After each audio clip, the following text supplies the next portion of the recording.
Pada presentasi kali ini, saya akan menyampaikan presentasi berjudul 4 Pilar Standar Akuntansi Keuangan atau SAK di Indonesia.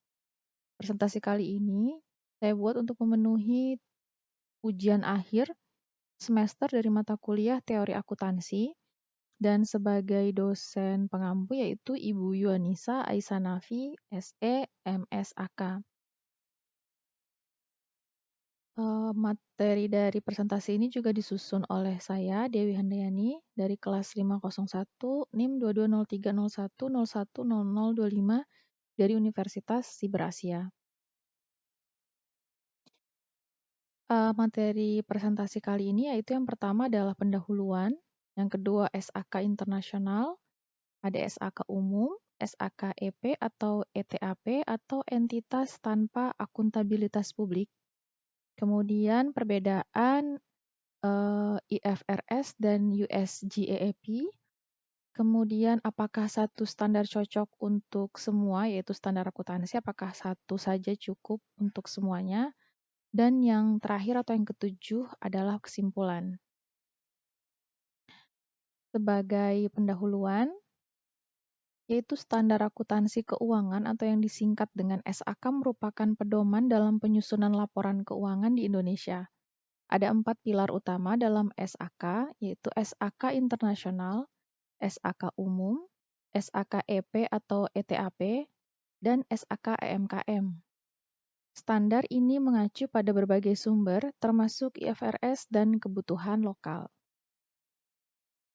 Kemudian kita akan membahas SAK internasional, entitas yang harus comply atau dengan SAK internasional ini adalah entitas dengan akuntabilitas publik seperti perusahaan yang terdaftar di pasar modal dan badan fidusia, misalnya dana pensiun, asuransi, dan perbankan.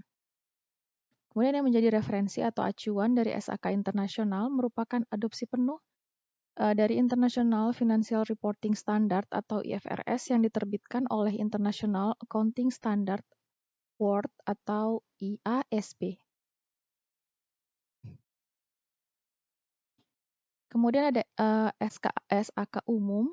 Jadi entitas yang harus comply adalah entitas dengan akuntabilitas publik dan entitas tanpa akuntabilitas publik yang tidak memenuhi kriteria untuk menggunakan SAK internasional.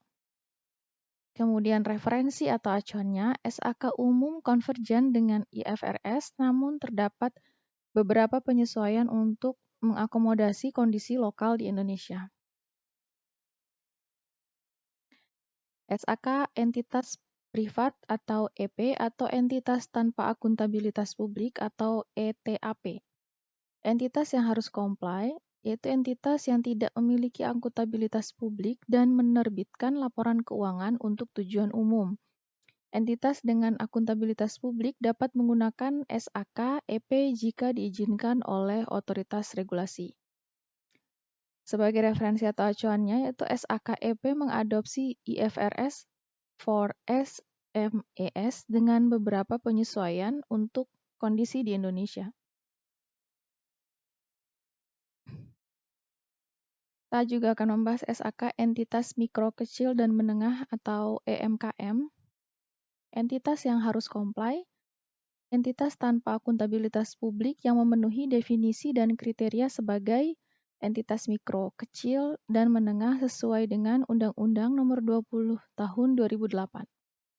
Referensi atau acuannya, SAK EMKM mengacu pada panduan IFRS for SMES, FRS 105, dan ISAR Accounting and Financial Reporting Guidelines for SME Level 3 Guidance.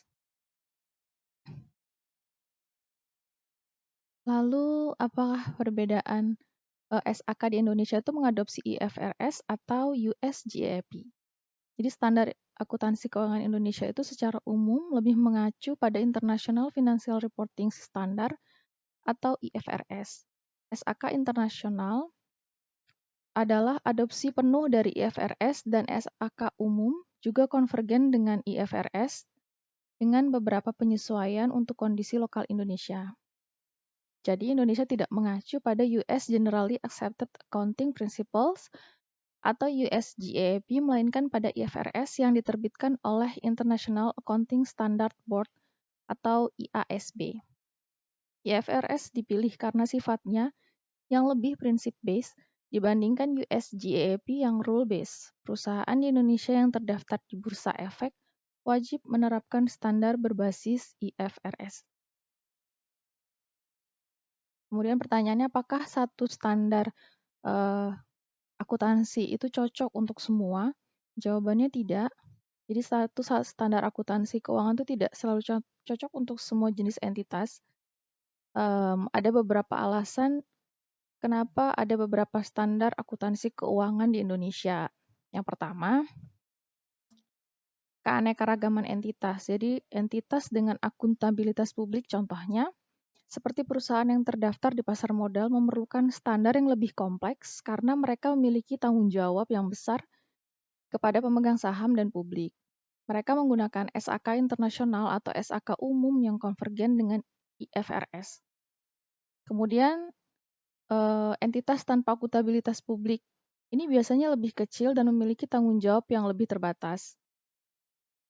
Jadi mereka menggunakan SAKEP atau ETAP yang disederhanakan itu untuk memenuhi kebutuhan mereka. Sementara ada entitas mikro, kecil, dan menengah atau EMKM. Entitas ini memiliki skala usaha yang lebih kecil dan mungkin tidak memerlukan standar akuntansi yang rumit. Mereka menggunakan SAK EMKM yang disesuaikan dengan kapasitas mereka. Alasan yang berikutnya itu yang memiliki tujuan yang berbeda. Laporan untuk pasar modal. Entitas yang terdaftar di pasar modal harus memberikan informasi yang transparan dan komprehensif untuk kepentingan investor dan regulator. Kemudian pelaporan untuk kepentingan internal, entitas kecil dan menengah mungkin lebih fokus pada pelaporan yang membantu pengambilan keputusan internal dan kepatuhan terhadap peraturan lokal. Alasan berikutnya yaitu kompleksitas dan biaya. Di standar yang lebih kompleks, SAK internasional atau SAK umum mungkin terlalu rumit dan mahal untuk diterapkan oleh entitas kecil dan menengah. Standar yang lebih sederhana, SAK, EP atau ETAP dan SAK EMKM dirancang untuk lebih sederhana dan lebih mudah diimplementasikan, mengurangi beban administratif dan biaya bagi entitas yang lebih kecil. Kemudian kesimpulan dari presentasi kali ini, Indonesia memiliki 4 pilar SAK yang disesuaikan dengan jenis entitas. Sebagian besar standar mengacu pada IFRS, tetapi disesuaikan dengan penyesuaian lokal. Tidak ada satu standar yang cocok untuk semua, setiap jenis entitas memerlukan standar yang sesuai. Berikut adalah beberapa referensi dari sumber atau referensi yang saya gunakan untuk menyusun presentasi kali ini. Sekian presentasi dari saya dan terima kasih.